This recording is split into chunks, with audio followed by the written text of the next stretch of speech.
Kanpur railway स्थानकावरचा नेहमीचा एक दिवस शनिवार होता। नेहमीप्रमाणे गाडी पकडण्यासाठी असलेल्या गर्दीचं लक्ष मात्र फक्त एकाच घटनेकडे होतं। ही कहाणी आहे दोन मित्रांची।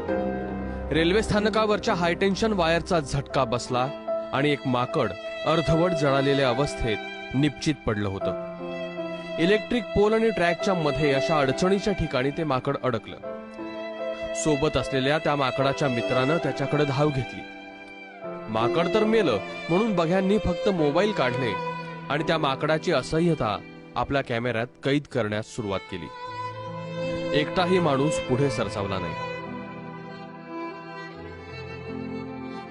मदतीला कुणीच येत नाही हे पाहून अखेर मरकट मित्रानंच खटाटोप सुरू केले। बेशुद्ध अवस्थेत पडलेल्या मित्राला प्लॅटफॉर्म आणि इलेक्ट्रिक पोलच्या बेचकीतून वर काढणं त्याला जमत नव्हतं। अनेक वेळा त्याला अपयश आलं, मात्र या मित्रानं धीर सोडला नाही।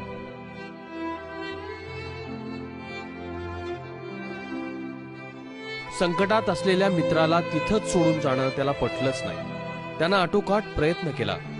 जीव तोडून जोर लावत बेचकीत अडकलेल्या आपल्या मित्राला अखेर त्यानं बाहेर काढलंच। मात्र हा खेळ इथंच संपला नव्हता। निपचित पडलेल्या आपल्या मित्रामध्ये संवेदना नव्हती, शुद्ध नव्हती। आपल्या मित्रामध्ये जीव आणण्यासाठी या माकडानं मग युक्ती लढवली। त्यानं आपल्याच मित्राचा चावा घ्यायला सुरुवात केली।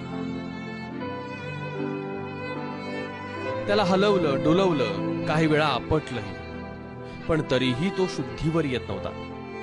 त्यानंतरही त्याचा मित्र शांत बसला नाही।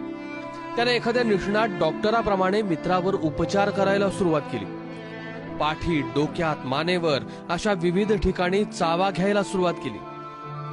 त्याला उलट सुलट करूनही पाहिलं, पण काहीच फायदा झाला नाही। मित्राचा जीव वाचवणाऱ्या माकडाला या 3 आघाड्यांवर लढावं लागत होतं। कारण एकीकडे आपला मित्र मरणाच्या दारात होता, दुसरीकडे बघ्यांनी या माकडाला हुसकवण्यास सुरुवात केली होती, तर तिसरीकडे आजूबाजूने रेल्वे जात होत्या। अखेर रेल्वे प्लॅटफॉर्म खालच्या गटारीतलं पाणी या माकडाला दिसलं आणि शेवटचा उपाय म्हणून त्यानं आपल्या मित्राला थेट गटारीत टाकलं। 2-3 वेळा पाण्यात बुचकळूनही काढलं आणि काही क्षणात मान टाकलेल्या या मित्राच्या जीवात जीव आला। सुमारे अर्धा तास हा संघर्ष सुरू होता। एका जीवलग मित्राच्या अथक प्रयत्नांमुळे मित्राच्या जीवात जीव आला होता। काही क्षणाच्या विश्रांतीनंतर दोघेही आपल्या घराच्या दिशेने निघून गेले। प्लॅटफॉर्मवरच्या गर्दीतल्या प्रत्येक मोबाईलमध्ये ही कथा कैद झाली आणि त्याच मोबाईलमध्ये कैद झाली माणसाची निष्ठुरता। ब्युरो रिपोर्ट, ABP माझा।